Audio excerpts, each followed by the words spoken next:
Okay, guys, we're going to talk about graphing linear inequalities. A linear inequality is when you graph a line, but it doesn't have an equal sign. So when we take a look here, if we're going to graph this, we would graph it exactly as if we were graphing a line. So the first thing I'm going to do, because this is in slope-intercept form, is I'm going to look for the y-intercept. It's my lonely guy, or the one that's not with the x. In this case, it's -5. So I'm going to go right to the graph, and I'm going to plot a point at -5 on the y-axis. Okay? From there, I'm going to identify my slope. So I should write this. Hold on. This is the y-intercept. And the slope is going to be the number that's with the x. So the slope is going to be 2/3. Okay, my slope is 2/3. And remember that slope is rise over run. So I'm going to start at my y-intercept. And from that point, I'm going to rise 2. Notice I'm going to rise 2. So up 1, 2.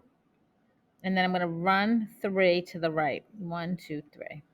Rise 2, run 3. And that's how I would graph this line.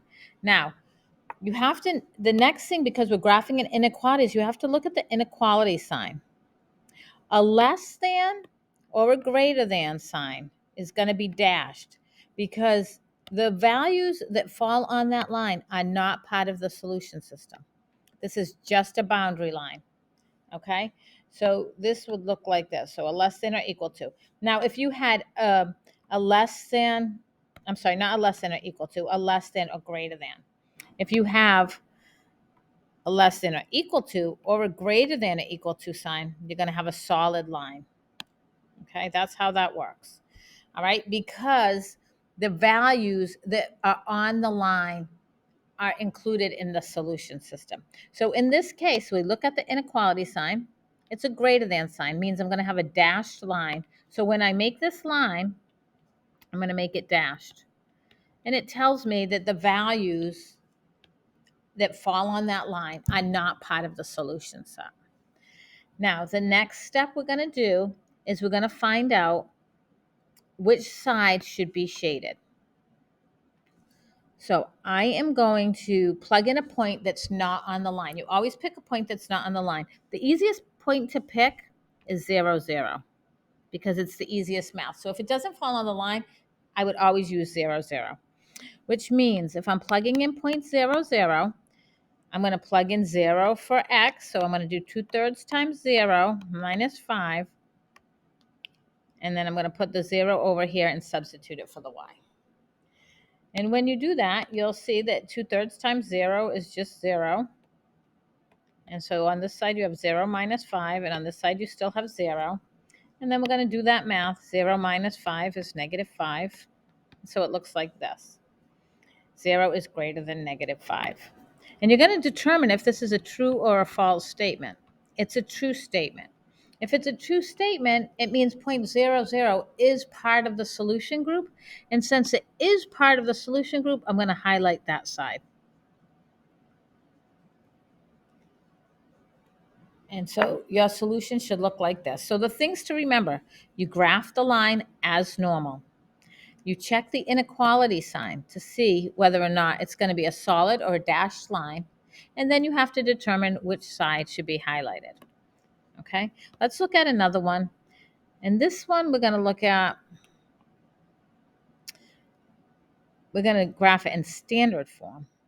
Okay, so let's say we have, 2x minus 4y is greater than or equal to 12. Let's say that. Now, when it's in standard form, remember that we're going to find the x and y intercepts. And we're going to find the x and y intercepts by plugging in the other number as 0. So the x-intercept is when y is 0.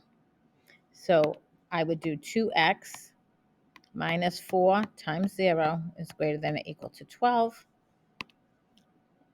And 4 times 0 is 0. So I have 2x minus 0 is greater than or equal to 12.